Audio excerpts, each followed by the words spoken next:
पिछले पार्ट में हमने देखा कि क्रोम सैली के सामने आ जाता है तो वो घबराकर वहां से भागने लगता है, लेकिन कुछ ही देर में सैली उसे पकड़ लेती है और वो आपस में बातें करने लगते हैं।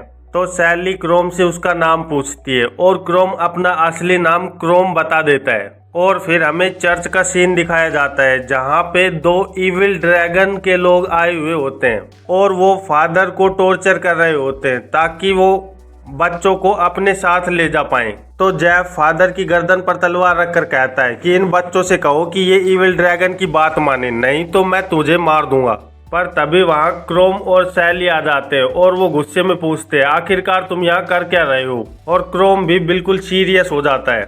इस पार्ट की शुरुआत में हम देखते हैं कि जेफ के साथ खड़ा आदमी राइडो अपने हाथ से थंडर निकालने लगता है और वो सैली और क्रोम को सीरियस लुक दे रहा होता है।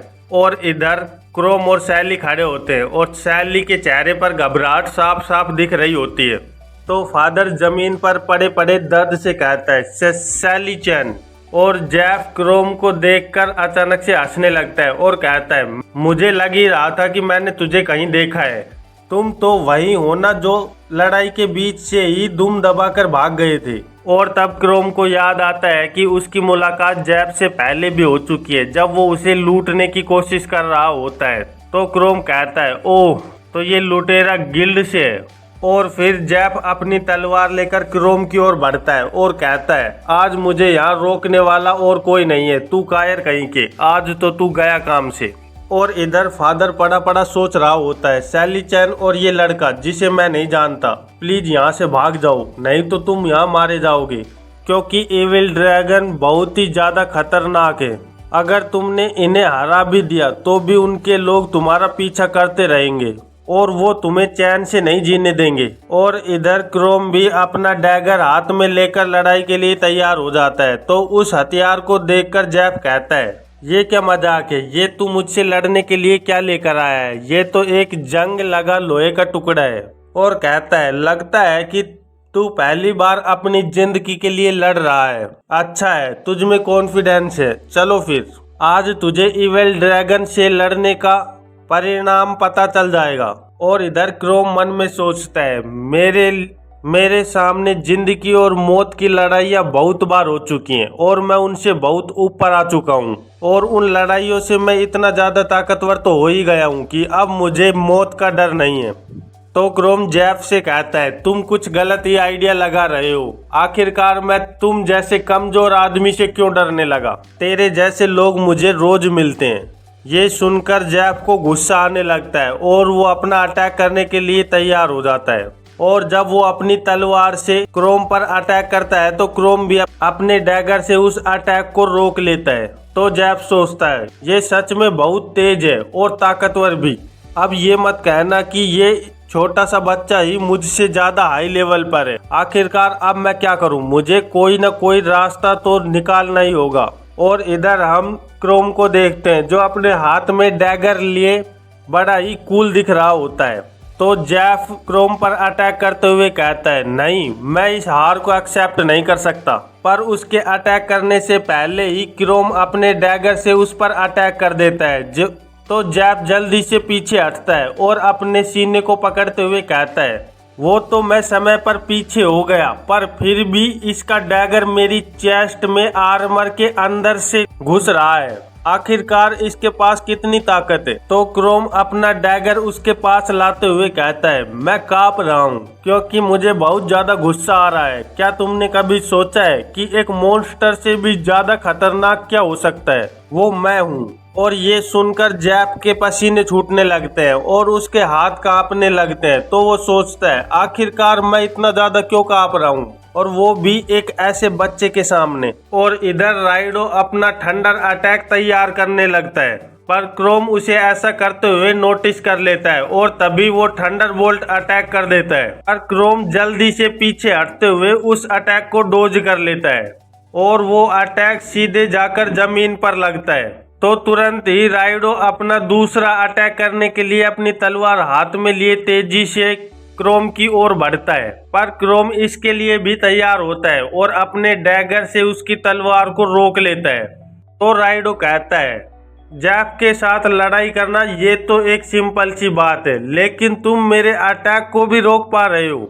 ऐसा लग रहा है कि तुम कोई ऑर्डिनरी गाय तो हो नहीं, पर तुम मुझे इतने ज्यादा स्मार्ट भी नहीं लग रहे हो जो एक ऐसे रूइंड चर्च के लिए एक खतरनाक संग इविल ड्रैगन के साथ लड़ाई करने पर उतर आया है। तो क्रोम सोचता है आज तो मेरा काम खत्म हो गया शायद, क्योंकि मैं अपनी मास्कुरेड स्किल को डीएक्टिवेट नहीं कर सकता, चाहे वो ऐसा रूइंड टाउन ही क्यों ना हो। लेकिन यहाँ पर बहुत से लोग हैं और इस आदमी की स्किल्स वो बहुत ही ज्यादा तगड़ी हैं, और अगर सही से कहूँ तो ये मेरी ह्यूमन फॉर्म से ज्यादा ताकतवर है।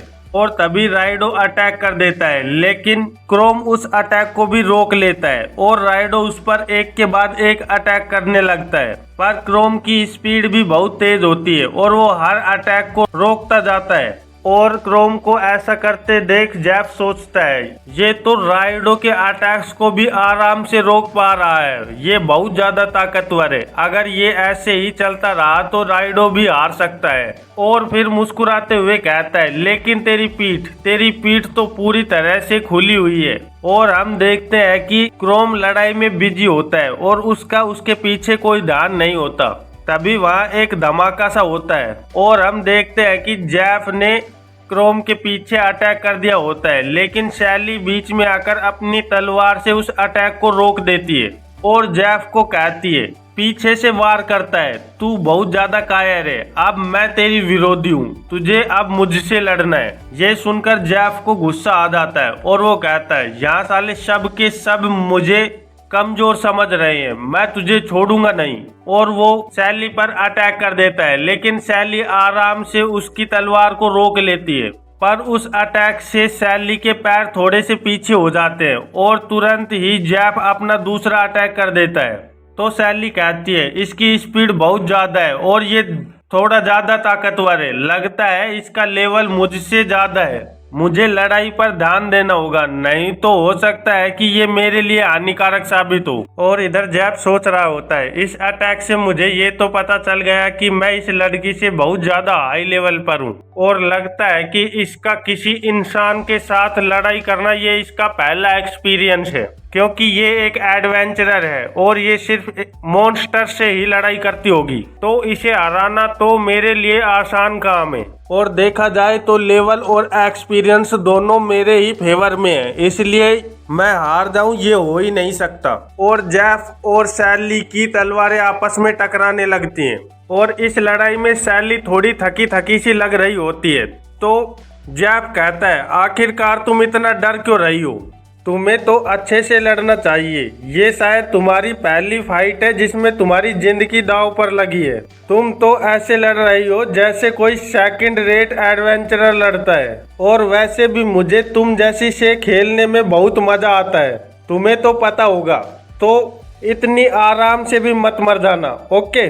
और हम सैली के चेहरे पर घबराहट साफ साफ देख सकते हैं। इधर क्रोम और राइडो की लड़ाई चल रही होती है, तो क्रोम राइडो पर अटैक करता है, लेकिन राइडो उसे अपनी तलवार से रोक लेता है और क्रोम जल्दी से पीछे होते हुए सोचता है आखिरकार ये इतना ज्यादा फास्ट कैसे है, सच में इसकी स्किल्स बहुत अच्छी हैं और मुझे लड़ने के लिए कोई दूसरा तरीका अपनाना होगा। तो राइडो क्रोम से कहता है मैं तुमसे लड़कर ये तो कह सकता हूँ कि तुम्हारे लेवल और तुम्हारे गट्स बहुत ज्यादा है, पर तुम्हारे लिए खराब बात ये है कि तुम मेरे खिलाफ लड़ने के लिए इस स्क्रैप मेटल स्वॉर्ड का यूज कर रहे हो और इसका मुझ पर कोई असर नहीं होता। तो क्रोम मन में सोचता है स्क्रैप मेटल स्वॉर्ड, वो तो मैं अपना रूप नहीं ले सकता, नहीं तो अभी तक तू मर गया होता। तो राइडो आराम से खड़े होते हुए कहता है बच्चे आखिरकार तू मुझसे क्यों लड़ना चाहता है, ये तो दुनिया में नेचुरल है कि स्ट्रॉन्ग आदमी कमजोर पर राज करता है, तू आखिरकार हमसे चाहता क्या है, तू चाहता है कि मैं यहाँ से वापस चला जाऊँ, लेकिन फिर क्या, यहाँ कुछ नहीं बदलने वाला, मैं इस जैफ की तरह नहीं हूँ, मैं अपनी एनर्जी को बिना मतलब के वेस्ट नहीं करना चाहता।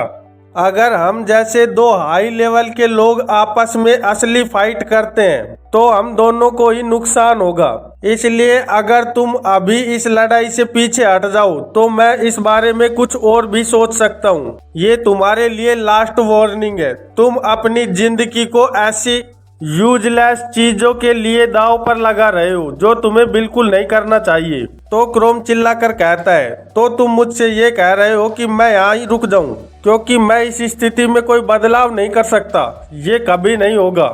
मैं तुम जैसे लोगों के सामने घुटने कभी नहीं टेकूंगा। और क्रोम को पिछली बातें याद आने लगती हैं जहां उसके माता पिता को मॉन्स्टर मार रहे होते हैं और उसके साथी जो उसे धोखा देकर अकेले को डंजन के अंदर छोड़ देते हैं। तो क्रोम कहता है, यही कारण है कि मैंने कभी भी हार नहीं मानी और एक एडवेंचरर बना। चाहे ये तुम्हें कितना भी यूजलेस क्यों न लगे, लेकिन मैं एक एडवेंचरर हूँ और मैं हमेशा जस्टिस के लिए लड़ता रहूंगा। और जब मैं इतनी दूर निकल आया हूँ तो इससे कोई फर्क नहीं पड़ता कि तुम जैसा कितना ताकतवर है और मैं तुम जैसे की धमकी से यहाँ से भाग जाऊं, ये कभी नहीं होगा। तो राइडो गुस्से से अपने दांत भींचते हुए कहता है, तू फूल कहीं के। मैं ऐसी जगह पर अपनी पूरी ताकत का यूज नहीं करना चाहता था, लेकिन तूने मुझे ऐसा करने पर मजबूर कर दिया है। मैं तुझ जैसे ब्रैट को इविल ड्रैगन का मजाक और नहीं उड़ाने दूंगा। और राइडो अपने पैर के नीचे एक फॉर्मेशन बनाने लगता है जिससे उसकी तलवार के अंदर से ठंडर निकलने लगती है, जिससे उसकी स्वाड लाइटनिंग स्वाड में बदल जाती है जो देखने में ही बहुत खतरनाक लग रही होती है। तो उसे देखकर क्रोम शॉक होते हुए कहता है, क्या इसने अपनी लाइटनिंग मैजिक को अपनी ही स्वाड पर यूज कर लिया है? और राइडो कहता है, मैं तुझे जलाकर एक ही सेकंड में चारकोल बना दूंगा और तू मुझसे लड़ना कंटिन्यू करने की चॉइस पर बहुत ज्यादा पछताएगा। राइडो क्रोम पर अटैक करते हुए कहता है, मैंने तुझे पहले ही चेताया था लेकिन तूने मेरी बात नहीं मानी, तो अब बस तुम मर। और क्रोम थंडर स्वॉर्ड को अपने ओर आते देख एकदम से बहुत ज्यादा घबरा जाता है और उससे बचने के लिए वो जल्दी से पीछे हटने की कोशिश करता है। तो वो देखता है कि उस तलवार से बहुत ही ज्यादा ठंडर निकल रही होती है जो कि उस पे दूर से ही असर कर रही होती है। तो वो नीचे बैठकर सोचता है, ये तो बहुत ज्यादा खतरनाक वार कर रहा है। अगर मैंने अपनी तलवार से इन वारों को रोकने की कोशिश की तो मैं कुछ ही वार रोकने के बाद मेरी तलवार टूट जाएगी। और ये बताने की तो जरूरत ही नहीं है कि इस फॉर्म में तो मैं एक ही स्ट्राइक में मारा जाऊंगा। मैं अभी तो इसे डोज कर सकता हूँ, लेकिन हमेशा कैसे डोज करूंगा? और एक बार अगर मैं दीवार के पास आ गया तो समझो मेरा काम तो हो गया खत्म। मुझे कुछ तो करना ही होगा, नहीं तो अगर ऐसा ही चलता रहा तो मैं तो गया। और क्रोम की ऐसी हालत जब सैली देखती है तो वो बोलती है, क्रोम सैन तुम्हें ज्यादा चोट तो नहीं लगी? पर तभी जेफ उस पर अटैक करते हुए कहता है, पहले तू अपने आप को तो देख ले, दूसरे की चिंता कर रही है। क्या तेरे पास सच में इतना टाइम है कि तू लड़ते हुए दूसरे की भी चिंता कर सकती है? तो सैली जल्दी से जेफ के अटैक को रोक लेती है और कहती है, तेरे इन बच्चे जैसे वारों को रोकने के लिए मुझे ज्यादा सोचने की भी जरूरत नहीं है। तो जेफ गुस्से में आकर सोचता है, सच में ये कितने ज्यादा टफ है, इतना तो मैंने सोचा भी नहीं था। और वो लगातार सैली पर अटैक करने लगता है, लेकिन सैली भी उन वारों को लगातार रोक रही होती है। और जेफ सोचता है, मेरे पास इससे ज्यादा हाई लेवल है और इससे ज्यादा लड़ाई का एक्सपीरियंस, तो मैं इससे नहीं हारूंगा। पर इतना कुछ होने के बाद भी मैं इस पर कोई प्रॉपर हिट नहीं दे पा रहा हूँ। और कुछ देर ऐसे ही अटैक करने के बाद जेफ थोड़ा थका हुआ लग रहा होता है और वो कहता है, आखिरकार मैं ऐसी कमजोर से लड़ते हुए भी इतना ज्यादा स्ट्रगल क्यों कर रहा हूँ? तो सैली उसे कहती है, क्यों तुम ऐसा पूछ रहे हो? तुम्हें तो ऐसा पता ही होगा क्योंकि तेरे अटैक में वो बात नहीं है। तू तो बस अपने मन में आ रहा है वैसे अटैक कर रहा है, लेकिन मैं तेरे अटैक को अच्छाई के लिए रोक रही हूँ। मैं नहीं चाहती कि तेरे अटैक से किसी और को नुकसान हो। और तुझे क्या लगता है कि मैं तुझ जैसे ताकतवर से लड़ने के लिए ऐसे ही आ जाऊंगी? मैं चर्च और फादर को बचाने के लिए अपनी जान भी दे सकती हूँ। ये सुनकर जेफ को बहुत ज्यादा गुस्सा आ जाता है और वो गालियां निकालते हुए सीधा सैली पर अटैक कर देता है। तो सैली सोचती है, इसे तो मैं देख लूंगी, लेकिन क्रोम की लड़ाई कुछ ज्यादा ही खतरनाक लग रही है। उसका तो इस लड़ाई से कुछ लेना देना भी नहीं था, लेकिन वो मेरी वजह से चर्च की लड़ाई में शामिल हुआ। और सैली जेफ के अटैक को रोकते हुए सोचती है मुझे कुछ तो करना ही होगा, जल्दी से उसकी मदद करनी होगी। और हम इधर देखते हैं कि राइडो अपने थंडर स्वॉर्ड से क्रोम पर लगातार खतरनाक अटैक किए जा रहा होता है, पर क्रोम भी पीछे हटते हुए उसके वार को डोज कर रहा होता है। और ऐसे ही वो डोज करते करते दीवार के पास पहुंच जाता है। तो वो सोचता है अब मैं क्या करूं, अब तो मैं ना तो ब्लॉक कर सकता हूं और ना ही और ज्यादा हिट्स ले सकता हूं। मेरा काम तो हो गया, इसने मुझे दीवार के सहारे कर दिया है, अब तो मैं बचने के लिए इधर उधर भी नहीं जा सकता। और वैसे भी इसकी स्वॉर्ड की रीच बहुत ज्यादा है और ये बहुत ज्यादा ताकतवर भी है। इस ह्यूमन फॉर्म में हमारी ताकत के बीच बहुत ही ज्यादा अंतर है। आखिरकार अब मैं क्या करूं? तो राइडो सीरियस होते हुए क्रोम को कहता है आखिरकार तुम कर क्या रहे हो? मुझे पता है कि तुम्हारे अंदर बहुत दम है, मुझे तुम्हारी स्किल्स देखनी है, दिखाओ मुझे। ये सुनकर क्रोम चौंक जाता है और सोचता है आखिरकार इसे कैसे पता कि मेरे पास कैसी पावर्स हैं। ये शायद अंदाजा लगा रहा होगा। क्या मुझे इसे अपनी स्किल्स दिखानी चाहिए? क्या मुझे मास्कुरेड को डीएक्टिवेट कर देना चाहिए? पर वो वहाँ पे मौजूद बच्चों को देखकर सोचता है लेकिन इनके सामने कैसे मैं अपनी मॉन्स्टर वाली फॉर्म दिखा सकता हूँ? अगर मैं इस वक्त मॉन्स्टर में बदल गया तो प्रीस्ट और बच्चे दोनों ही पैनिक हो जाएंगे और शायद सैली भी इस तरह से फाइट नहीं कर पाएगी और हमारी हार तो पक्का ही हो जाएगी। तो यहाँ इसका तो सवाल ही पैदा नहीं होता कि मैं अपनी ह्यूमन फॉर्म को छोड़ दूं। मुझे जो भी करना है वो इस ह्यूमन फॉर्म में ही करना होगा। और तभी क्रोम को कुछ याद आता है तो वो कहता है एक मिनट रुको, जब हम डंजन में लड़ रहे थे तब भी ऐसी ही सिचुएशन खड़ी हो गई थी, लेकिन मैंने अपने किसी एक अंग को शेप शिफ्टर के अंग में बदलकर उसे मैनेज कर लिया था। पर यहाँ बात अलग है, अगर मैं यहाँ चर्च में मॉन्स्टर का रूप ले लेता हूँ तो ये तो चर्च के लिए और भी ज्यादा प्रॉब्लम खड़ी कर देगा। इसलिए मुझे कोई और रास्ता ढूंढना होगा ताकि मैं इसे आराम से निपटा पाऊँ और चर्च के लोगों को ज्यादा कैजुअलिटी का सामना ना करना पड़े। और अगर मैं मॉन्स्टर बन गया तो मुझे डर है कि बच्चे और सैली भी मुझसे डरने लगेंगे। और अब तो बात मेरी ईगो पर आ गई है, तो मैं अपनी मॉन्स्टर फॉर्म को रिवील किए बिना ही लड़ाई लड़ूंगा और इससे जीतूंगा। तभी राइडो उसके पास आते हुए कहता है ठीक है फिर, अगर तुम मुझे अपनी स्किल्स नहीं दिखाना चाहते तो अब बस मरो, तुम्हें अब और कुछ कहने की कोई जरूरत नहीं है। और फिर राइडो अपनी लाइटनिंग स्वॉर्ड और थंडर बोल्ट को एक साथ एक्टिव कर देता है, जो दिखने में बहुत खतरनाक लग रहे होते हैं। ये देखकर क्रोम भी घबरा जाता है और कहता है क्या, दो स्पेल्स वो भी एक ही समय पर, मेरे तो लग गई। और तभी क्रोम के सामने बहुत ही बड़ी थंडर आकर गिरती है, जो क्रोम को छूते हुए जमीन पर लग जाती है और क्रोम इससे दूर जाकर गिरता है। और हम देखते हैं कि क्रोम का एक हाथ थोड़ा जल जाता है, तो वो दर्द से कहता है ये क्या, मेरा हाथ। पर तभी अचानक वो देखता है कि राइडो अपनी लाइटनिंग स्वॉर्ड को लेकर उस पर अटैक करने आ रहा होता है। तो क्रोम कहता है ये क्या, अब क्या करूं? ये तो मेरे संभलने से पहले ही मुझ पर दूसरा अटैक करने आ गया है। और इधर राइडो अपना अटैक करते हुए सोचता है ये वैसे तो बहुत ज्यादा तेज है, लेकिन अब इसके भी लिमिट्स खत्म हो गई हैं। और अपनी लाइटनिंग स्वॉर्ड से अटैक के लिए तैयार होते हुए कहता है ये तेरी लाइन का एंड है, इस वार से तू अब नहीं बच पाएगा, अब तेरे बचने के लिए कोई जगह नहीं है। और क्रोम उस लाइटनिंग स्वॉर्ड को अपनी ओर आते हुए देखता है और वो घबराया हुआ दिख रहा होता है। और इधर वो अटैक करते हुए राइडो कह रहा होता है तो तुझे क्या लगता है कि तू इस जंग लगी डैगर से मेरी तलवार को रोक पाएगा? और वो अपना अटैक कर देता है और फिर हम देखते हैं कि उसकी तलवार क्रोम के डैगर को तोड़ते हुए सीधे आगे निकल जाती है और सीधे जाकर क्रोम के पेट में घुस जाती है और स्वॉर्ड में से अभी भी थंडर निकल रही होती है। ये देखकर फादर कहता है ये एडवेंचरर लड़का तो हार गया, अब क्या होगा? और हम देखते हैं कि राइडो की तलवार क्रोम के पेट के अंदर धसी होती है और उसे देखकर राइडो सोचता है ये आखिरकार कैसे हो सकता है। इसने इतनी जल्दी हिट लगने से पहले अपने वाइटल्स को बचा लिया ताकि इसे कोई गंभीर चोट न लगे।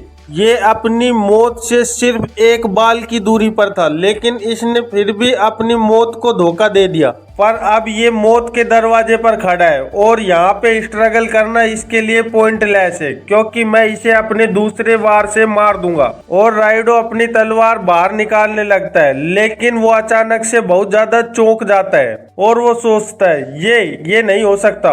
आखिरकार मैं अपनी तलवार को बाहर क्यों नहीं निकाल पा रहा हूँ? ये आखिरकार यहाँ हो क्या रहा है? मुझे ऐसा लग रहा है कि मेरी तलवार किसी पत्थर के अंदर अटक गई है। ये अपने आप को बहुत ही स्पीड से हील कर रहा है और अपने अंदर ही इस तलवार को भी कैद कर रहा है। और ये इसके शरीर से ये कलर कैसा दिख रहा है? और हम देखते हैं कि क्रोम के शरीर से इविल मानक दिख रहा होता है। और फिर क्रोम अपने हाथों को सेफ शिफ्टर के हाथ में बदलकर उस तलवार को पकड़ता है और कहता है इस बार मैंने तुझे पकड़ लिया, अब देखता हूँ तू करता क्या है। और ये देखकर राइडो बहुत ज्यादा घबरा जाता है और कहता है क्या ये इतने खतरनाक घाव के साथ भी इतना काम कैसे हो सकता है? और ये इसकी स्किल और इसका कोल्ड ऑरा, ये तो ऐसा लग रहा है जैसे मरा हुआ हो। और इधर क्रोम राइडो को एक बहुत ही खतरनाक इविल लुक देते हुए सोचता है मैंने इसे अपने आप पर वार करने के लिए उकसाया ताकि ये बिना सोचे समझे ही मुझ पर हमला कर दे। और जब इसकी तलवार मेरे पेट पे लगने ही वाली थी उससे पहले ही मैंने अपनी स्किन को मॉन्स्टर की स्किन में बदल दिया और अपनी रीजनरेशन को भी एक्टिव कर दिया। और फिर हम देखते हैं कि राइडो के चेहरे पर घबराहट साफ साफ दिख रही होती है, तो वो चिल्ला के कहता है आखिरकार तुम क्या चीज हो?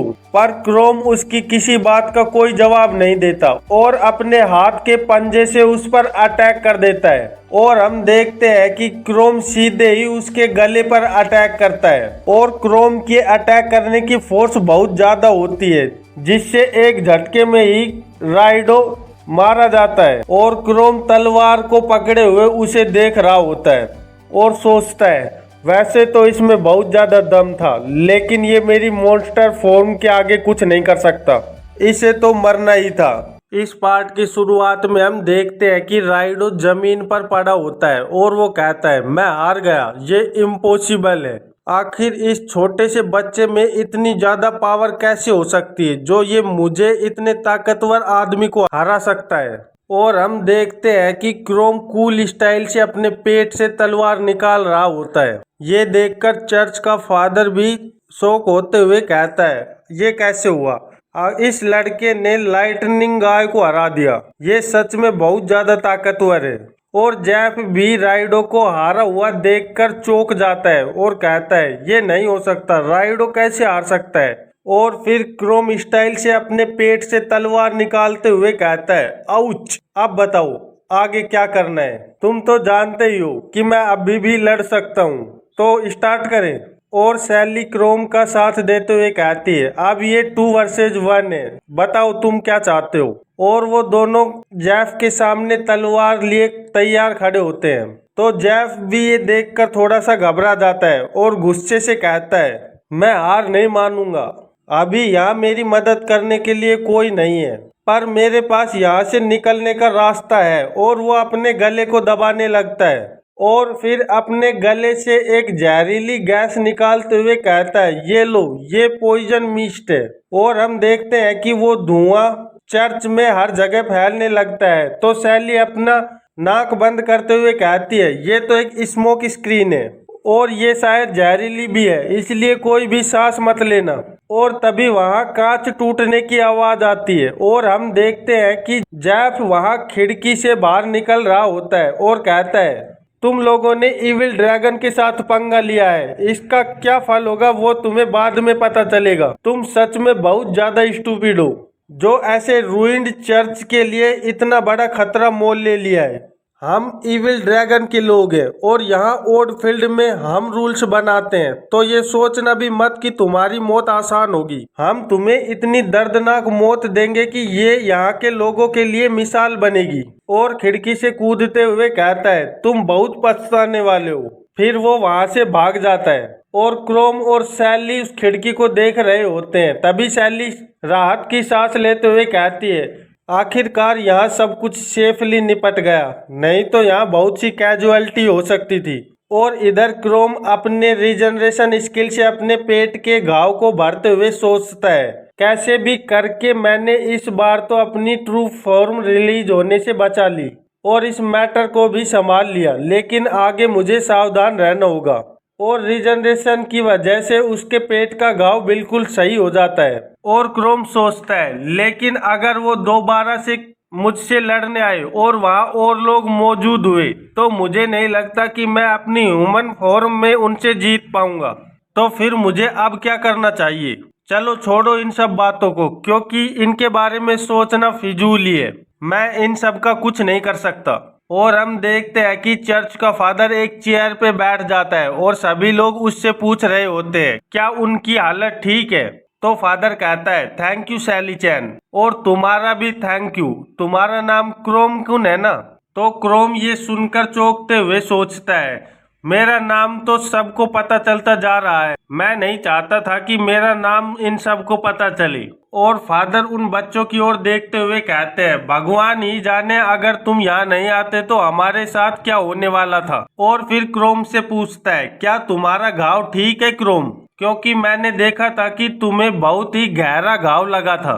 तो क्रोम मुस्कुराते हुए कहता है, हाँ हाँ, मेरे पास हीलिंग स्किल्स है। और अपने मन में सोचता है, लेकिन रीजनरेशन के यूज करने से मेरी माना पॉइंट कम होते हैं और मेरे पास अगर इनफ माना पॉइंट नहीं रहेंगे तो मैं मास्कुरेड टेक्निक को मेंटेन नहीं कर पाऊंगा। इसलिए मुझे अभी यहाँ से निकलना होगा और वापस अपने किराए के कमरे में जाना होगा ताकि मैं अपने माना पॉइंट्स को रिकवर कर पाऊं। तभी सैली फादर को कहती है, फादर अब आप और ज्यादा ओल्ड फील्ड में नहीं रुक सकते।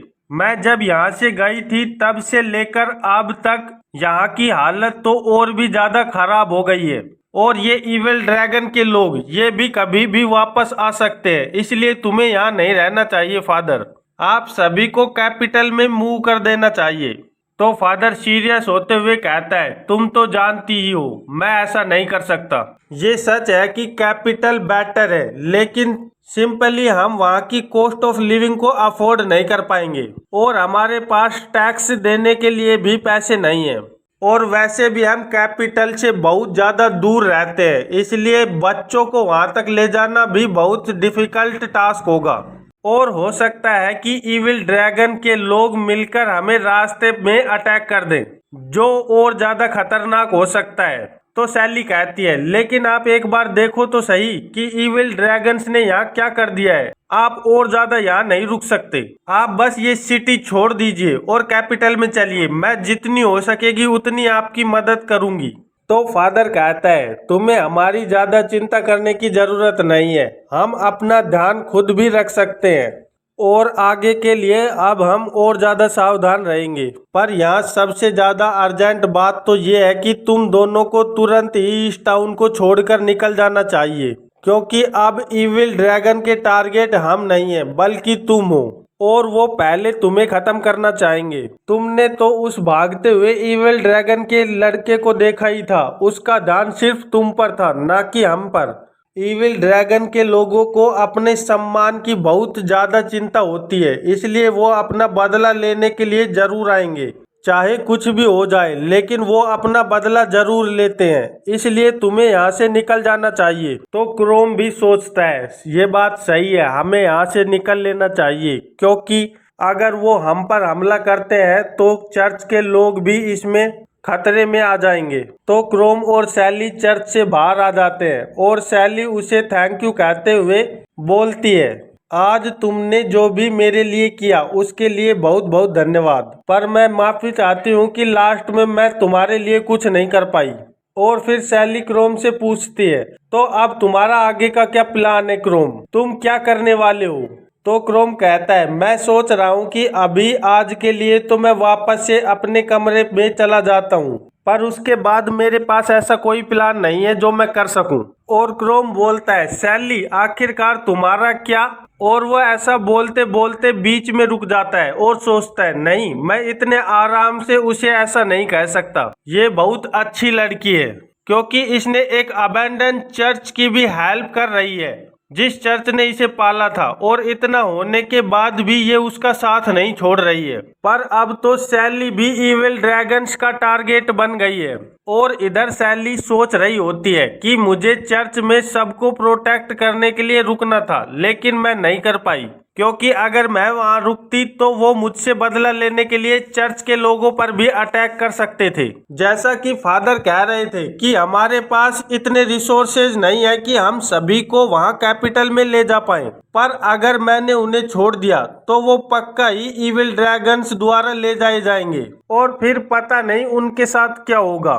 पर अब मैं क्या करूं? और इधर क्रोम भी सोच रहा होता है आखिरकार अब मुझे क्या करना चाहिए। तो क्रोम सैली से पूछता है सैली क्या तुम मुझे हॉल ऑफ डिजास्टर के बारे में कुछ बता सकती हो जिसकी वजह से ओल्डफील्ड इतना ज्यादा बर्बाद हो गया? तो सैली कहती है मुझे लगता है कि वो टाउन के नॉर्थ में अपेयर हुआ था और वहीं लोगों ने उसे सबसे पहली बार देखा था, पर मैं तुम्हें एडवाइस देना चाहती हूँ कि वहाँ अकेले नहीं जाना क्योंकि वो जगह बहुत ही ज्यादा खतरनाक है। एक बार जब बहुत से नाइट्स मिलकर उसे खाली करने गए थे और वो संख्या में 20 से भी ज्यादा लोग थे, लेकिन वो सभी के सभी मारे गए और उनमें से एक भी वापस नहीं आया। तो क्रोम सोचने लगता है क्या देश के द्वारा भेजी गई सेना भी खत्म कर दी गई? आखिरकार वो डंजन कितना खतरनाक हो सकता है? और सैली कहती है कि उन सिपाहियों के मरने के बाद कंट्री ने इस सिटी को इग्नोर कर दिया।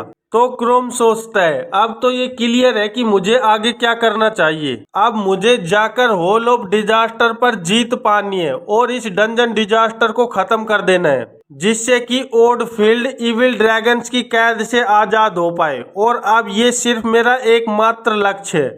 मैं वैसे तो यहाँ सिर्फ एक ऐसी जगह ढूंढने आया था जहाँ मैं लेवल अप कर पाऊँ, और अगर मुझे क्विकली लेवल अप करना है तो मुझे ऐसे मॉन्स्टर ढूंढने होंगे जो कि मेरे लेवल से हाई लेवल के हों। और अब मुझे विश्वास है कि कोई ऐसा डंजन जो नेशन के नाइट्स को हरा पाए तो उसमें तो पक्का ही हाई लेवल के मॉन्स्टर होंगे ही। और डंजन के मॉन्स्टर से भी ज्यादा खतरनाक तो यहाँ के क्रिमिनल ग्रुप्स हैं जैसे कि इविल ड्रैगन्स। मॉन्स्टर्स के साथ साथ मैं उनको भी खत्म कर दूंगा ताकि ओल्डफील्ड के लोग आराम से रह पाएं। और अगर मैंने डंजन के बॉस को हरा दिया और इस डंजन डिजास्टर को रोक दिया तो मुझे विश्वास है कि नेशन के नाइट्स यहाँ आकर इविल ड्रैगन्स के लोगों को हरा देंगे। और वैसे भी मेरी बॉडी में इतनी ज्यादा ताकत है जितनी कि एक मॉन्स्टर में होती है, तो मुझे जाकर डंजन के डीप में लेवल अप करना चाहिए क्योंकि इसी से मैं ओल्डफील्ड को बचा पाऊंगा और अपनी नेक्स्ट फॉर्म में इवोल्व हो पाऊंगा। इस पार्ट की शुरुआत में हम देखते हैं कि जेफ इविल ड्रैगन्स के हाइड आउट पर चला जाता है और वहाँ एक आदमी से कह रहा होता है गारलोड सामा, मेरे पास आपको देने के लिए एक रिपोर्ट है। जब हम स्लेव हंट कर रहे थे उसी वक्त किसी ने आकर हमसे झगड़ा किया और राइडो को भी मार दिया है, और ये सब करने वाला क्रोम नाम का एक घमंडी लड़का है, इसलिए हमें अपनी फुल फोर्स के साथ वापस जाकर उसे सजा देनी चाहिए। और मन में सोचता है क्रोम वैसे तो वो सच में एक कैपेबल बच्चा है, लेकिन इस बार उसने अपनी मौत को बुलाया है और वो अपने इस काम के लिए बहुत पछताने वाला है। तो गैलरोड कहता है तो तुम वहां से भाग आए जैसे ही तुम्हारा साथी मारा गया, तुम्हें क्या लगता है ये एक अच्छी बात है? और फिर एक इविल लुक के साथ कहता है हे जेफ, मैं तुझे कैसा दिख रहा हूँ?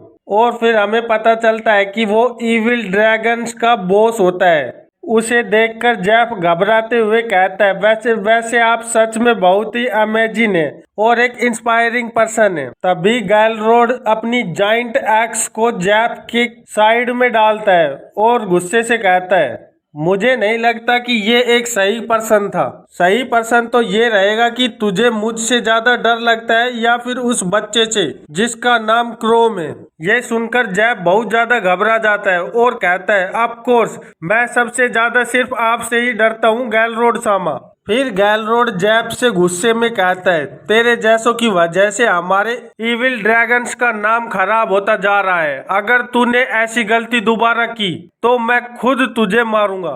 तो जैब गैलरोड को इतने गुस्से में देखकर कहता है, जी बॉस, आगे से ऐसी गलती नहीं होगी, मुझे इस बार माफ कर दीजिए। और जैब गैलरोड के खतरनाक लुक को देखकर सोचता है, गैलरोड सामा बहुत ज्यादा ताकतवर है, क्योंकि वो अपनी ताकत बढ़ाने के लिए बहुत ही ब्रूटल मेथड्स अपनाते हैं और उनके पास बहुत ज्यादा ताकतवर स्किल्स हैं। उन्हें तो यहाँ ओडफील्ड का मॉन्स्टर कहते हैं और वैसे उन्हें भी ये नाम बहुत पसंद है और वो मुझे सच में मार देगा अगर मैंने ऐसा दोबारा होने दिया तो। और फिर हम देखते हैं कि गैलरोड अपने सिंहासन पर वापस बैठकर कहता है, चलो अब बात करते हैं कैनेला की। हाँ तो कैनेला, मुझे बताओ कि तुमने होल ऑफ डिजास्टर के गार्ड्स के नंबर्स को कम क्यों कर दिया? क्या मैंने तुम्हें इसकी परमिशन दी थी? और हम देखते हैं कि इविल ड्रैगन की टॉप ब्रास कैनेला सामने खड़ी होती है और वो कोई जवाब नहीं देती। तो गैलरोड उसे गुस्से से कहता है, क्या तुम मुझे आंसर देने वाली हो कि नहीं? अगर तुम उस जगह को अपने अंडर कंट्रोल नहीं रख सकती तो ये तुम्हारे लिए बहुत दर्दनाक होगा। तो कैनेला कहती है, बॉस, मेरे सामने और भी बहुत सी इमरजेंसियां आ गई थी, इसलिए मैं पहले उन पर ध्यान देना चाहती थी। ऐसा लग रहा है कि किंगडम्स के नाइट्स ने यहाँ पे हुई सारी मिस्टेक्स को देख लिया है और उन्हें यहाँ टाउन में स्पॉट किया गया है। वैसे हमने यहाँ कुछ लोगों को तो देख लिया है, लेकिन हो सकता है कि यहाँ और भी नाइट्स मौजूद हों। मैं तो बस उन नाइट्स को ही इन्वेस्टिगेट करने में लगी हुई थी, इसीलिए मुझे और गार्ड की जरूरत पड़ी। तो गैलरोड कहता है, क्या ये नाइट्स यहाँ पर कैसे आ गई? और फिर हंसते हुए कहता है, अगर इन्होंने मेरे लिए कोई मुसीबत खड़ी करने की कोशिश की तो फिर मेरे पास और कोई रास्ता नहीं रहेगा, मुझे इन्हें सबक सिखाना ही पड़ेगा, जैसा कि हम करते हैं। तो कैनेला कहती है, मुझे पता है कि आप कैसा महसूस कर रहे हैं, लेकिन ये कोई अच्छा आइडिया नहीं होगा कि हम सारे उन पर टूट पड़े। अभी ये पता नहीं है कि वो हमारे पीछे है या फिर होल ऑफ डिजास्टर को इन्वेस्टिगेट करने आए हैं। मुझे कुछ समय और दो ताकि मैं ये फिगर आउट कर पाऊँ कि वो आखिरकार चाहते क्या है। और फिर हमें क्रोम एक छत पर खड़ा हुआ दिखाई देता है, जो कि चारों ओर टाउन में कुछ देख रहा होता है और कहता है, नॉर्थ ऑफ द सिटी। और वो टाउन के नॉर्थ में देखकर चौंक जाता है और कहता है, मुझे नहीं लगा था कि होल ऑफ डिजास्टर को ढूंढना इतना आसान काम होगा। और हम देखते हैं कि टाउन के बाहर एक बहुत गहरा गड्ढा दिखाई देता है जो बहुत दूर से ही देखा जा सकता है। तो क्रोम कहता है, तो ये है वो होल ऑफ डिजास्टर जिसकी वजह से ओल्डफील्ड इतना ज्यादा सफर कर रहा है। और फिर क्रोम मुस्कुराते हुए कहता है, मैंने आधे दिन तक अपने कमरे में आराम कर लिया है, इसलिए मेरा माना और स्टेमिना दोनों ही फुल्ली रिकवर्ड हो गए हैं, इसलिए अब मैं वहां जाने के लिए तैयार हूँ। लेकिन तभी वो टाउन में कुछ देखकर चौंक जाता है। टाउन में कुछ लोग गलियों में घूम रहे होते हैं। तो वो कहता है, आखिरकार ये लोग बाहर क्या कर रहे हैं? अभी तक तो सुबह भी नहीं हुई है। और तभी क्रोम देखता है कि एक मॉन्स्टर अपने हाथ में एक फायरबॉल बनाकर अटैक कर रहा होता है और वो अपनी फायरबॉल को एक घर की ओर फेंकता है, जिससे वहां बहुत बड़ा ब्लास्ट हो जाता है। और उस तबाही से लोग बचते हुए भागते हुए कहते हैं, मॉन्स्टर डंजन से बाहर आ गए हैं, क्या यहाँ हमें बचाने वाला कोई नहीं है? कोई तो हमारी मदद करो और इन मॉन्स्टर्स से फाइट करके इन्हें हराओ, नहीं तो हम इन मॉन्स्टर्स के हाथों मारे जाएंगे। तो क्रोम स्पीड से वहां कूदते हुए कहता है, क्या ये इविल ड्रैगन्स वाले लोग इन्हें नहीं बचाने वाले क्या?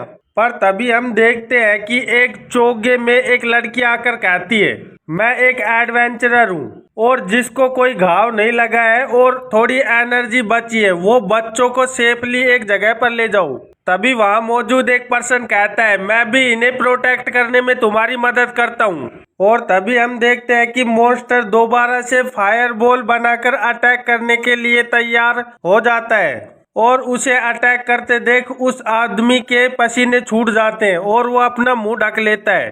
तभी हम देखते हैं कि वो चोगे वाली लड़की आकर होली मैजिक शील्ड बना देती है और उस फायर बॉल को रोक लेती है और फिर अपनी तलवार को बाहर निकालकर उस मॉन्स्टर पर अटैक कर देती है। तो अचानक अटैक होने की वजह से मॉन्स्टर भी पीछे हट जाता है और गुस्से से उसे घूरने लगता है। तो वो लड़की अपने चेहरे से चोगा हटाते हुए उस आदमी को कहती है, तुम यहाँ मेरे कोई काम नहीं आओगे, इसलिए थोड़ा पीछे हट जाओ ताकि तुम्हें चोट न लगे।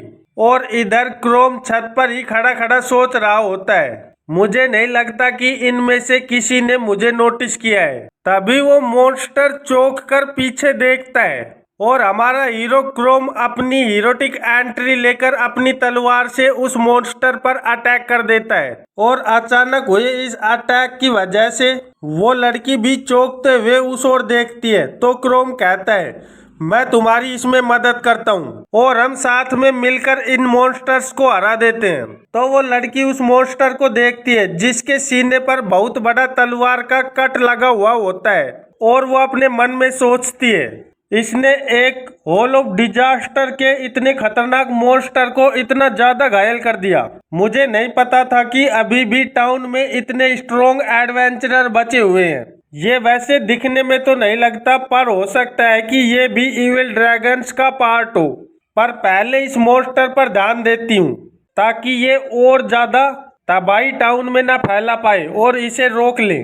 और इधर क्रोम मॉन्स्टर पर दोबारा से वार करने के लिए आगे बढ़ता है, पर मॉन्स्टर अपने हाथ के पंजे से उसकी तलवार को रोक लेता है। और तभी वो लड़की अपनी तलवार में होली एनर्जी डाल देती है जिससे उसकी स्वार्ड होली स्वार्ड बन जाती है। तो क्रोम ये देखकर चौंकते हुए सोचता है, ये तो जैसे राइडो ने अपनी तलवार को थंडर स्वार्ड बनाया था, ऐसे ही इसने अपनी तलवार को होली स्वार्ड बना दिया है। वैसे होली एट्रीब्यूट मॉन्स्टर्स के इविल माना पर बहुत ज्यादा काम करता है और उस होली स्वार्ड की एनर्जी को महसूस कर वो मॉन्स्टर भी डर से कांपने लगता है। पर तभी वो लड़की उस पर एक खतरनाक स्लैश अटैक करती है जिससे उस मॉन्स्टर के 2 टुकड़े हो जाते हैं और उस मॉन्स्टर के 2 टुकड़े जमीन पर गिरने लगते हैं। ये देखकर क्रोम सोचता है, सच में ये कितनी ज्यादा ताकतवर है। और होली एट्रीब्यूट बहुत ही एफिशिएंसी के साथ मॉन्स्टर्स पर काम करता है और साथ में ये इम्प्योर माना जैसे डेविल्स और अनडेड पे भी बहुत ज्यादा खतरनाक तरीके से काम करता है। अगर मैंने इसके सामने केयरलेसली अप्रोच किया तो हो सकता है कि ये मुझे भी प्योरीफाई कर दे, मतलब कि मेरा भी काम खत्म कर दे। और उस मॉन्स्टर को मरा हुआ देखकर टाउन के लोग खुशी मनाते हुए कहते हैं, इस लेडी ने एक ही झटके में मॉन्स्टर को संभाल लिया, सच में कितनी ज्यादा ताकतवर है और इसकी स्किल्स वो तो लाजवाब है। और एक पर्सन आकर उस लड़की से कहता है, मैंने तुम्हें पहले यहाँ कभी टाउन में नहीं देखा, क्या तुम एक ट्रैवलर हो? पर वो लड़की उसकी कोई बात का जवाब नहीं देती और मन में सोचती है, स्ट्रेंज, होली माना और इविल माना के बीच एक तरह का अट्रैक्शन होता है और मैंने यहाँ जब अपनी तलवार में होली एनर्जी भरी थी तो मेरी स्वार्ड इस आदमी की ओर अट्रैक्ट हो रही थी। आखिरकार ऐसा कैसे हो सकता है? क्या ये भी एक मॉन्स्टर है या फिर इसके अंदर कोई इविल एनर्जी है? और इधर क्रोम सोच रहा होता है, चलो जो हुआ वो ठीक है, मैं तो इस बात से खुश हूँ कि यहाँ ज्यादा बड़ी तबाही नहीं हुई और सब कुछ आराम से निपट गया और ऐसा नहीं लगता कि किसी को ज्यादा चोटें आई हैं। और तभी वो लड़की अपनी तलवार को बाहर निकालते हुए मन में सोचती है, चलो फिर इस चीज को टेस्ट करते हैं कि ये सच में मॉन्स्टर है या इंसान।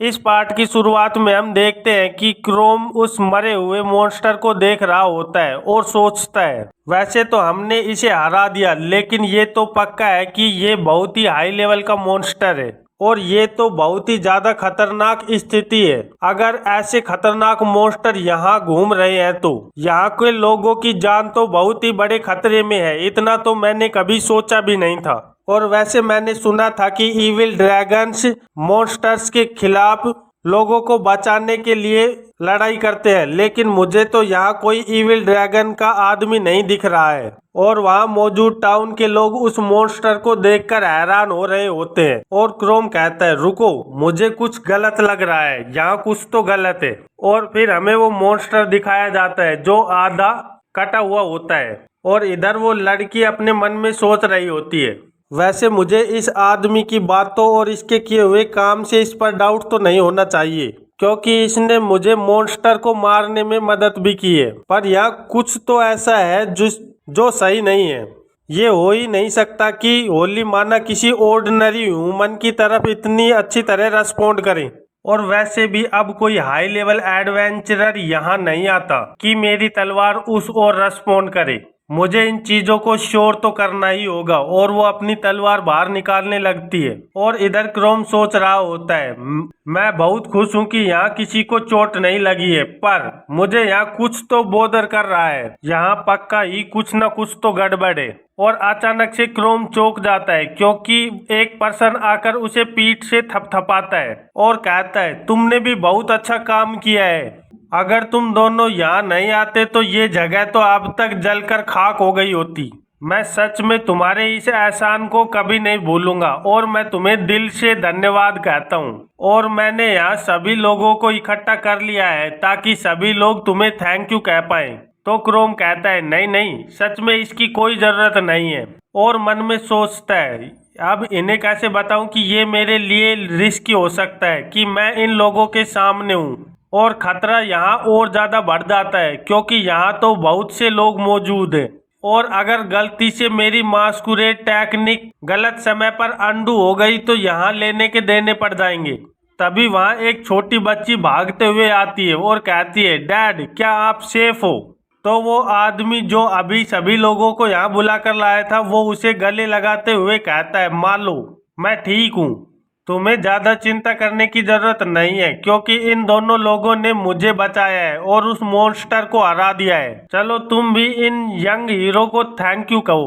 तो वो लड़की हंसते हुए कहती है आपका बहुत बहुत धन्यवाद, तुम सच में बहुत ही ज्यादा अमेजिंग हो। और क्रोम मन में सोचता है हीरो कितना एम्बैरेसिंग है। पर तभी वो लड़की जोर से चिल्लाते हुए कहती है हे यू। और क्रोम चौंकते हुए कहता है क्या, आखिरकार तुम्हें क्या हुआ।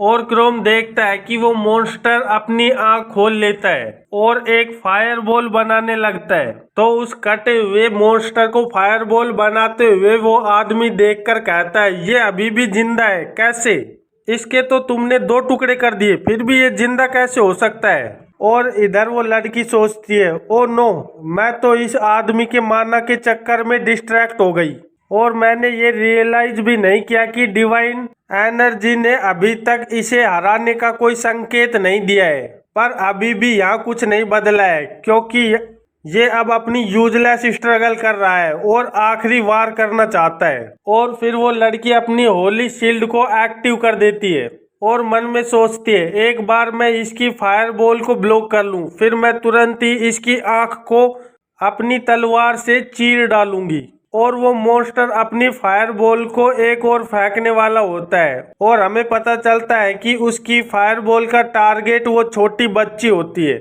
और उस बच्ची को देखकर वो मॉन्स्टर बहुत ज्यादा तेज तेज हंसने लगता है और हम देखते हैं कि मॉन्स्टर की आंख से चमक निकलने लगती है और वो अपनी फायरबॉल को फेंकने के लिए बिल्कुल तैयार हो जाता है। और वो छोटी बच्ची ये देखकर घबरा रही होती है। तभी वो लड़की कहती है इस मॉन्स्टर को अब जीतने का कोई रास्ता नहीं दिख रहा है, इसलिए ये इस छोटी बच्ची को अपने साथ लेकर मरना चाहता है। सच में आखिरकार है तो ये मॉन्स्टर ही। और क्रोम ये देखकर उस ओर भागने लगता है और मन में सोचता है ये सही नहीं है, मैं शायद समय पर नहीं पहुंच पाऊंगा। पर तभी उसके दिमाग में एक आइडिया आता है और वो सोचता है लेकिन अगर मैं मॉन्स्टर फॉर्म ले लूं तो मैं पक्का ही इसे बचा लूंगा।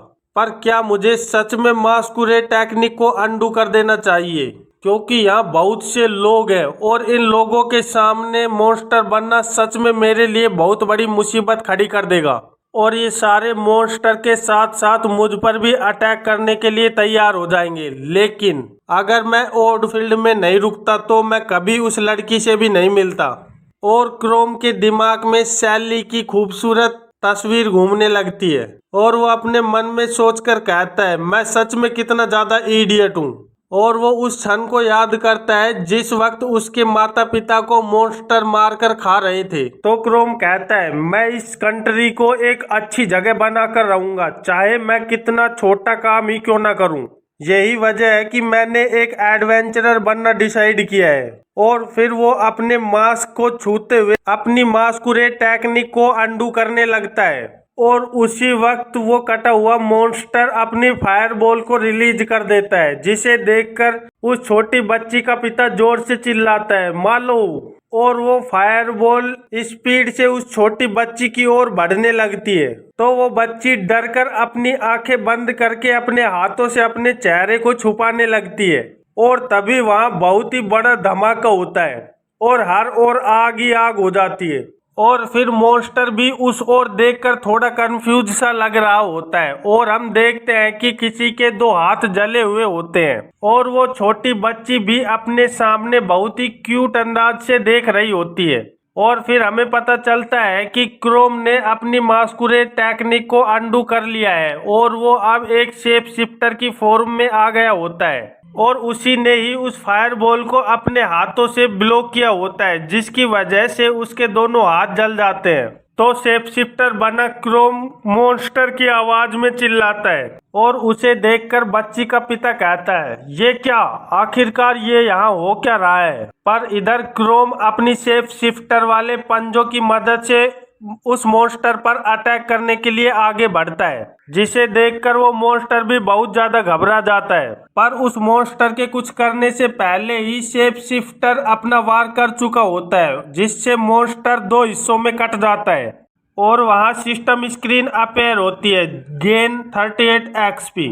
और शेप शिफ्टर बना क्रोम मॉन्स्टर के सर पर पैर रखकर बड़ा ही खतरनाक लग रहा होता है। तो उसे देखकर वहां मौजूद लोग कहते हैं, क्या यहाँ अचानक से एक मॉन्स्टर अपेयर हो गया है, हम अभी भी खतरे में हैं। और हम देखते हैं कि क्रोम शेप शिफ्टर की फॉर्म में बहुत ही ज्यादा खतरनाक लग रहा होता है और वो लड़की भी क्रोम को इस रूप में देखकर देखती ही रह जाती है और उसे कुछ समझ नहीं आ रहा होता कि आखिरकार ये कैसा मॉन्स्टर है, क्योंकि उसने पहली बार एक शेप शिफ्टर को देखा होता है। इस पार्ट की शुरुआत में हम देखते हैं कि क्रोम उस मॉन्स्टर के ऊपर अपना पैर रखकर खड़ा होता है और सभी लोग उसे देखकर घबरा रहे होते हैं और कुछ लोग तो उसे देखकर इतना ज्यादा घबरा जाते हैं कि वो वहां से चिल्लाते हुए भागने लगते हैं। और इधर क्रोम आराम से खड़ा होता है और सोचता है, मुझे इस चॉइस पर कोई पछतावा नहीं है, पर फिर भी ये करने की वजह से मेरे लिए बहुत बड़ी मुसीबत खड़ी हो गई है और मुझे ये सब नहीं करना चाहिए था, लेकिन इस लड़की को बचाने के लिए मुझे अपनी मॉन्स्टर फॉर्म में आना ही पड़ा। आखिरकार मैं उस छोटी सी बच्ची को कैसे मरने दे सकता था। और वो भीड़ में उस लड़की को देखने लगता है कि वो लड़की सही है कि नहीं। तभी उसे वो लड़की दिखती है जो कि बिल्कुल सही खड़ी होती है और अपने हाथ जोड़ रही होती है।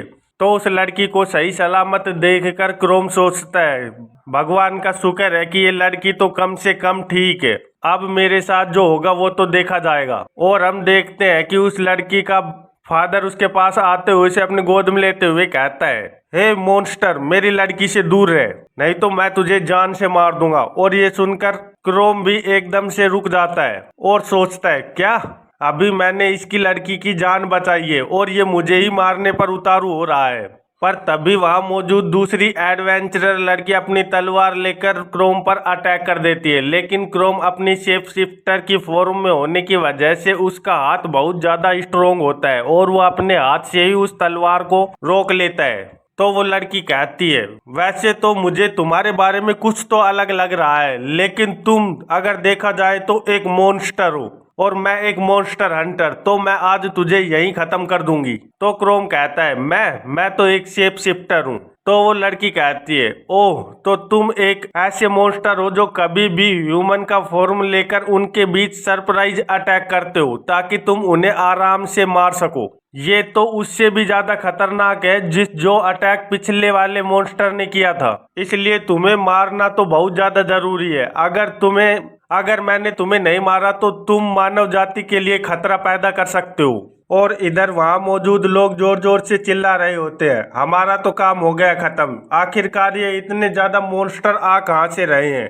और दूसरा आदमी कहता है आखिरकार ये इविल ड्रैगन के लोग कहाँ हैं। और वहाँ मौजूद कुछ लोग अपने हाथ में हथियार लेकर क्रोम पर अटैक करने के लिए आगे बढ़ते हैं और कहते हैं क्या हुआ अगर हमारी मदद करने के लिए यहाँ इविल ड्रैगन के लोग नहीं है तो हम इसे आराम से मार सकते हैं। हम संख्या में बहुत ज्यादा लोग हैं और ये अकेला मॉन्स्टर है, इसे तो हम आराम से खत्म कर देंगे। तो इधर क्रोम सोचता है ये आखिरकार जो भी हो रहा है, लेकिन कोई बात नहीं, मैंने फिर भी एक अच्छा काम किया है जिसके लिए इतना तो मैं सहन कर ही सकता हूँ। और वैसे भी मैंने उस बच्ची की जान इसलिए नहीं बचाई थी कि उसके बदले मुझे कुछ मिल पाए। और ये सोचते हुए क्रोम वहां से भागने लगता है तो वहां मौजूद लोग उसका पीछा करते हुए कहते हैं ओ थैंक गॉड, आखिरकार वो हमसे डर गया और वो यहाँ से भाग रहा है। तो कुछ लोग पीछे से चिल्ला रहे होते हैं मारो मारो, वो भाग रहा है, वो टाउन छोड़ रहा है। और तभी हम देखते हैं कि एक पत्थर बहुत तेजी से क्रोम की ओर बढ़ता है और उसके चेहरे को टच होते हुए आगे निकल जाता है। तो वो लड़की उन्हें रोकते हुए कहती है तुम कमजोर लोग उसे प्रोवोक कर रहे हो, अगर वो गुस्से में आ गया तो तुम्हारे 2 टुकड़े कर देगा। वो एक मॉन्स्टर है, अगर तुम उसे ज्यादा गुस्सा दिलाओगे तो हो सकता है कि वो वापस आकर तुम पर अटैक करे। और मन में सोचती है वो कोई नॉर्मल शेप शिफ्टर नहीं है, वो कुछ समय पहले मुझसे बातें कर रहा था, इसका मतलब ये है कि उसने हमारी भाषा भी जान ली है और शायद वो बहुत समय से हमारी सोसाइटी में घूम रहा है और हमारे तौर तरीकों को सीख रहा है। ये तो और भी ज्यादा खतरनाक होता जा रहा है और मुझे उसे खत्म करना होगा जिससे पहले कि वो और ज्यादा इवोल्व हो जाए और हमारे लिए बड़ा खतरा बन जाए। तभी वो छोटी बच्ची बोलती है ओ निशान, क्या तुम उसे मारने जा रही हो? ये सुनकर वो एडवेंचरर लड़की एकदम से शॉक हो जाती है और वहीं रुक जाती है और फिर उस छोटी बच्ची से कहती है बेटा वो एक आदमियों को खाने वाला मॉन्स्टर है, वो किसी को भी नहीं छोड़ेगा, अगर हम उसे नहीं मारेंगे तो वो सभी के लिए खतरा खड़ा कर सकता है। और तभी उस बच्ची का पिता आकर उसे कहता है मान लो वो एक डरावना मॉन्स्टर था जो इतने टाइम से हमारे बीच खड़ा था, हो सकता था कि वो तुम्हें भी मार देता। तो मान लो बड़े ही क्यूट अंदाज से कहती है ये सच में कितना वियर्ड है डैडी और यहाँ मौजूद सभी लोग। और उस बच्ची का इतना कहते ही सभी लोग उस बच्ची पर ध्यान देने लगते हैं। और फिर वो बच्ची कहती है मुझे पता है कि वो दिखने में बहुत ही ज्यादा डरावने लग रहे थे, लेकिन उन्होंने हमें प्रोटेक्ट करने के लिए मॉन्स्टर के साथ लड़ाई की और हमारे शहर को बचाया है। तो मालो का पिता जल्दी से कहता है ये और कुछ नहीं बस एक कोइंसिडेंस है। तो मालो कहती है लेकिन जब वो उस मॉन्स्टर को मारने के बाद उसने मेरी तरफ देखा था तो उनकी आंखों में मेरे लिए बहुत ही ज्यादा चिंता दिखाई दे रही थी। आप सभी ने तो उसे देखा ही था ना, ऐसा लग रहा था जैसे वो ये चेक कर रहा है कि मैं सही हूँ कि नहीं। और ये सब सुनकर वहाँ मौजूद सभी लोग भी सोच में पड़ जाते हैं, आखिरकार मालो सही कह रही है क्योंकि वो तो मालो को बचाने के लिए ही उस मॉन्स्टर के फायर अटैक को अपने ऊपर ले लिया था। पर वो लेडी एडवेंचरर क्रोम को मारने के लिए तैयार रहती है और वो आगे बढ़ने लगती है। पर तभी एक आदमी उसे पीछे से पकड़ते हुए कहता है आखिरकार तुम क्या कर रही हो? और हमें इस लेडी एडवेंचरर का नाम पता चलता है और इसका नाम मीरा होता है। तो वो आदमी कहता है मीरा, मैंने तुम्हें पहले ही कहा था कि हमें यहाँ लो प्रोफाइल रखनी है। तो मीरा कहती है कैप्टन एलेंट, मैंने ये जानबूझकर नहीं किया क्योंकि यहाँ के इंसानों की जान खतरे में थी, इसलिए मुझे ये सब करना पड़ा। और अब जब वो मॉन्स्टर भाग रहा है तो मुझे समय रहते ही उसे खत्म कर देना है ताकि वो दोबारा टाउन में आकर इंसानों पर हमला ना कर पाए। तो एलेंट कहता है इससे कोई फर्क नहीं पड़ता और ये हमारे लिए कोई भी जरूरी बात नहीं है, बस पीछे हट जाओ, नहीं तो यहाँ इविल ड्रैगन के लोग हमें नोटिस कर लेंगे और हमें उनकी और ज्यादा अटेंशन नहीं चाहिए। तो मीरा कहती है लेकिन मैं कैसे पीछे हट जाऊं, यहाँ एक बहुत ही खतरनाक मॉन्स्टर है। तो कैप्टन एलेंट उसकी बात को बीच में ही काटते हुए कहता है अगर रॉयल नाइट को ऑर्डर मिला है कि उन्हें होल ऑफ डिजास्टर के पास जाकर इविल ड्रैगन्स के गार्ड सेंस को देखना है तो हमें बिना मतलब के ही उन्हें प्रोवोक कर हमारे साथियों की जान खतरे में नहीं डालनी चाहिए। ये काम हमें चुपचाप करना है, इसलिए हमें अपनी प्रोफाइल को लो रखते हुए यहाँ सभी पर ध्यान देना है क्योंकि इस बार का मिशन हमारा चुपचाप करना है। तुम समझ रही हो ना मैं क्या कह रहा हूँ? तो मीरा कहती है, जी कैप्टन एलेंट, मैं समझ गई हूँ कि मुझे क्या करना है। आप चिंता ना करें, मैं आगे से ऐसी कोई हरकत नहीं करूंगी कि इविल ड्रैगन्स का ध्यान हम पर जाए। पर मैं आपको रिपोर्ट देना चाहती हूँ, यहाँ टाउन में एक डीमन था और जब मैं उसके साथ लड़ाई कर रही थी तभी वहाँ एक और मॉन्स्टर अपेयर हुआ जो कि एक शेप शिफ्टर था। और वो शेप शिफ्टर मुझे कोई आम मॉन्स्टर नहीं लग रहा था क्योंकि वो बहुत ही ज्यादा इंटेलिजेंट था। इतना इंटेलिजेंट मॉन्स्टर मैंने कभी अपनी लाइफ में नहीं देखा था। वो सच में ही नॉर्मल मॉन्स्टर से अलग था। तो कैप्टन कहता है, लेकिन तुम उस डीमन के साथ लड़ाई करने क्यों गई? क्योंकि मैंने तुझे तो पहले ही कहा था कि तुझे एक लो प्रोफाइल रखनी है। तो मीरा कहती है, लेकिन मैं कैसे रुक सकती थी, यहाँ लोगों की जान खतरे में। पर तभी कैप्टन उसकी बात को बीच में काटते हुए कहता है, तुम्हें हमारे मिशन के बारे में पता होना चाहिए कि हम यहाँ क्या करने आए हैं। हमारे मिशन का पर्पज इन छोटी मोटी जानों से बहुत ही ज्यादा बड़ा है। तुम ऐसे लड़ाई में जाकर कुछ लोगों की ही जान बचा सकती हो, लेकिन अगर हम अपने इस मिशन को आराम से और सेफली पूरा करेंगे तो हमारे पूरे नेशन की जान बच पाएगी। इसलिए हमें अपने मिशन को पूरा करने के लिए जितना हो सके उतना ज्यादा टाउन के लोगों से दूर रहना है, ताकि यहाँ किसी को भी पता नहीं चले कि हम कहाँ से आए हैं और कौन है। और अगर तुम इस मिशन को पूरा होने के बीच आओगी तो मैं तुम्हें अपने हाथों से ही जान से मार दूंगा। तुम समझ रही हो ना? मेरे लिए तुम्हारी जान से भी ज्यादा ये मिशन इम्पोर्टेंट है। और कैप्टन अपनी तलवार निकालकर मीरा की गर्दन पर रख देता है। तो मीरा जल्दी से सॉरी बोलते हुए कहती है, आई एम सॉरी कैप्टन, मैं आगे से इस बात का ध्यान रखूंगी और दोबारा ऐसा कुछ नहीं करूंगी कि जिससे आपको कोई समस्या का सामना करना पड़े। तो कैप्टन अपनी तलवार को वापस अपनी म्यान में रखते हुए कहता है, बस तुम इतना श्योर करो कि ये काम दोबारा ना हो और मुझे तुम्हारे खिलाफ तलवार निकालने की जरूरत ना पड़े। और वहां से जाने लगता है। तो मीरा पीछे से कहती है, लेकिन उस इंटेलिजेंट मॉन्स्टर का आखिरकार क्या करना है? तो कैप्टन कहता है, वो ज्यादा कुछ नहीं है, वो बस कुछ यूनिक स्पेसिमेन का मॉन्स्टर है।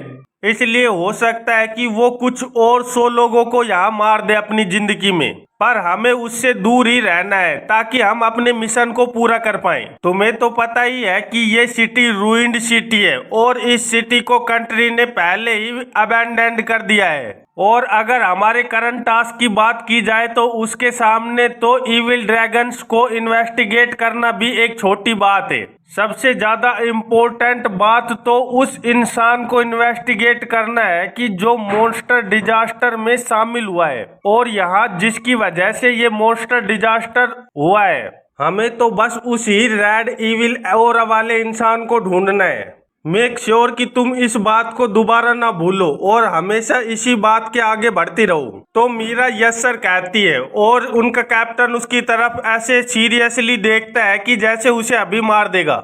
और फिर हमें दिखाया जाता है कि क्रोम हॉल ऑफ डिजास्टर के जस्ट पास में खड़ा होता है और वो उसे देख रहा होता है। फिर क्रोम कहता है, तो ये है हॉल ऑफ डिजास्टर। तो इस गड्ढे की वजह से ओडफील्ड को इतना ज्यादा सफर करना पड़ रहा है। और अब जब उन लोगों को मेरी असली फॉर्म के बारे में पता चल गया है तो मैं दोबारा कभी भी ओडफील्ड में नहीं जा पाऊंगा।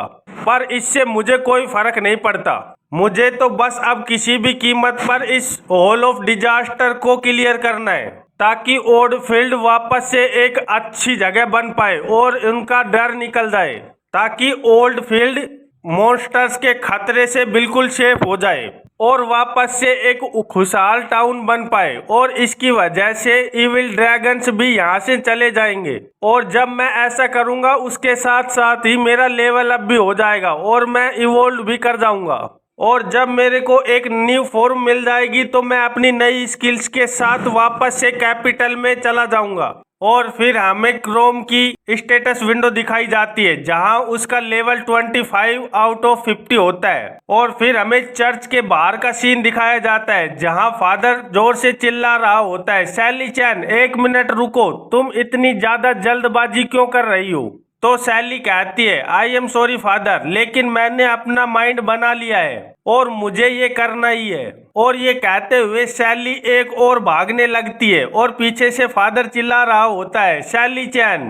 तो सैली भागते हुए सोचती है, जब से ये मॉन्स्टर डिजास्टर चालू हुआ है तब से ये इविल ड्रैगन्स भी दिन ब दिन खतरनाक होते जा रहे हैं। मैं अब और ज्यादा इंतजार नहीं कर सकती। मुझे ऐसा लगता है कि मैं अब जल्दी ही ताकतवर हो जाऊंगी और इन्हें रोक पाऊंगी। इसलिए मुझे जल्दी से जाकर वहां हॉल ऑफ डिजास्टर को चेक करना चाहिए, क्योंकि अगर मैं ऐसा नहीं करूंगी तो मुझे नहीं पता कि कल उन बच्चों को कितना ज्यादा खतरा उठाना पड़ सकता है। और अब तो ना तो इविल ड्रैगन्स और ना ही नाइट्स हमारे ओडफील्ड को प्रोटेक्ट कर पा रहे हैं। इसलिए ये काम मुझे ही करना होगा और मेरे अलावा इस काम को कोई नहीं कर सकता। इससे कोई फर्क नहीं पड़ता कि ये काम कितना ज्यादा खतरनाक है।